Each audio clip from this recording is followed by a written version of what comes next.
I became a great friend of animals and birds by Georgy Orlov. One day, I was walking along the forest towards the Volga, shifting a heavy basket from one hand to another. At the bottom of the basket were lying the grouse I had caught earlier. Of course, they got injured while they were being chased. I was taking them to the forester to show him my proud catch. I was very happy to get the grouse without using any gunfire. When I came closer to the forester's house, I became more excited. Once I show him the grouse, he'll go green with envy, I thought. Suddenly, a hawk swished by overhead and, like lightning, struck the poor starling that was singing on the bird box on the roof of the forester's house, clutched it between its sharp claws, and soared up into the sky. Its mate, hearing its last cry, came fluttering out of the bird box and soared up to the clouds, and then dropped downwards like a stone. Its mournful cry echoed in the forest. But the cruel hawk did not leave the starling. I felt sorry for the starling, which was left behind with her young ones. But it was too late to help. And then an idea suddenly crossed my mind. It's a pity I was too late to help the starlings. But just think how many animals and birds there are still in the world which need my help, I said to myself. I stopped and put my basket down on the ground. I was so lost in thought that I even broke into a sweat. I thought, I have always done good to all my fellows, but it is not enough. I must do a lot more now. I then bowed low to the ground, and it was as though a load had fallen off my shoulders. I lifted the cover of the basket and looked at the grouse lying there, tied up and hardly breathing. I took them out, untied them, bathed their wounds, got some brown bread out of my knapsack, and fed the birds, cursing myself all the while. In what way are you better than a hawk? Well, it is a bird of prey, so you expect it to kill birds. But you are a human being. What are you famous for? I said to myself. For thinking of new ways of hunting, right? For killing nature's creatures, right? What wonderful things to be famous for! If I had a gun at that time, I would have smashed it. So, instead of going to the forester, I turned back and brought home the injured grouse. My wife and I soon put them on their feet again. Home became a better place for them for running about and clucking. A week later, I went off for a holiday and took them with me. I took them to the glade I found them in and put them in the same birch branches, fed them for the last time from the palm of my hands, and wished them a long, happy life. What's a bird, you may ask? Why, it's just a ball of feathers. Not at all. It is a noble soul.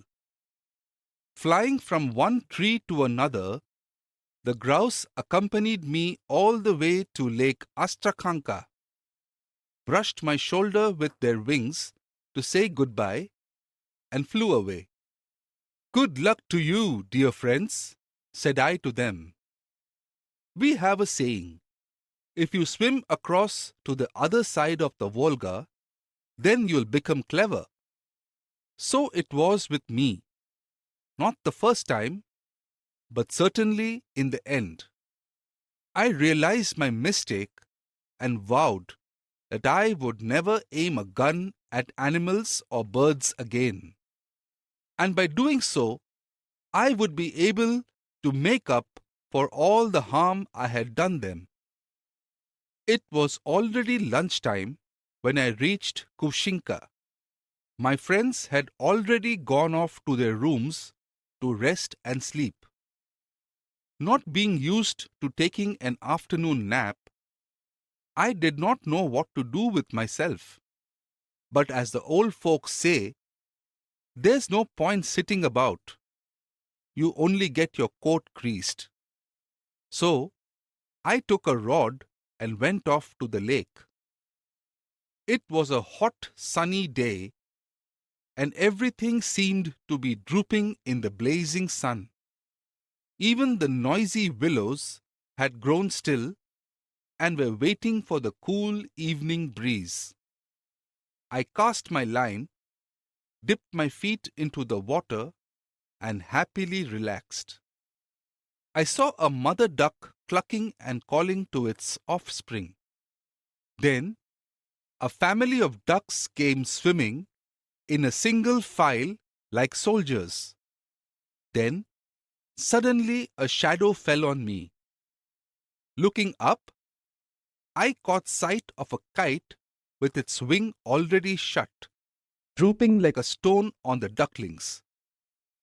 I pulled the line out of the water, swung it round, and caught the kite's wings with a hook. It was a powerful bird, and it soared up so fast that it threw me right across the willow. And maybe it is still flying along with the rod, warning the other birds of what might happen to them. As I lay there on my back, my body aching all over from the fall, I suddenly felt as though a cold coin had been pressed against my arm. I sat up and opened my eyes. I saw it was a hedgehog prodding my arm with his moist nose and pricking me gently with its prickles. Seeing that I had noticed him, it went down the slope. Since he was injured, I went after him so that I could help him, and I saw a large beheaded adder. It seemed that the hedgehog wanted to tell me what had happened there, but before it could, it buried its nose in the ground and closed its eyes. But I still got the message. A snake's poison is not lethal for hedgehogs. I remember my father once telling me. I picked it up and cleaned the wounds on its stomach. The forest, certainly has the best remedies, and they are all close at hand. I picked up a long silky blade of grass, took a sharp pine, and sewed up his stomach, so it was left with a neat seam which looked like the work of an expert dressmaker. Then I gave the hedgehog birch juice to drink and put him down under the shade. It curled up like a ball and slept. So here was another good deed that I had done. It did not seem so hard after all. All you needed was goodwill, a kind heart, and an able pair of hands. The hedgehog's wound healed in 7 days. By then, he and I had become good friends. Thick as thieves we were. When I went fishing, I'd find him already waiting for me there. He'd sit down beside me and gaze or close his eyes and sleep. I could hear his heart beating. Knock, knock. We especially enjoyed strolling in the woods. The hedgehog ran ahead, showing me the way, and I followed him. He knew the woods like his own needles. He would take me to the loveliest beauty spots. One day, we went deep into the woods. The hedgehog showed me the way and I followed him, picking mushrooms and ripe raspberries. All of a sudden, he stopped and stood on his hind legs, listening and pointing his nose this way and that. I started wondering what was going to happen. Then he stood for a while longer and then waved his paw and ran off. I hurried after him, the branches of trees cutting my face. While we were running up a slope, I heard a faint, mosquito-like whine. Soon, the mosquito whine sounded more and more like a bear roaring. Usually, I don't get scared. But when I saw the trees around me shaking and the leaves dropping off, my legs began to shake too. Whether I was frightened or not, I hadn't the time to decide. I ran after the hedgehog. Suddenly, I spotted a bear cub hanging down from a crevice high up in a cracked pine tree which had been struck down during a storm. He was howling. I stopped feeling tired as soon as I saw the cub and suddenly felt strong like an ox. I rushed to the tree and split the tree down to its roots. The cub dropped down onto the ground crying. I picked him up and stroked his ears. I thought that if he had a little sleep, he'd forget all about it. But he cried, and there was no stopping it. I tried to pat him, but he just cried even louder, and tears came rolling down his face in two streams. After some time, he stopped crying. Then the cub and I climbed onto the dry ground.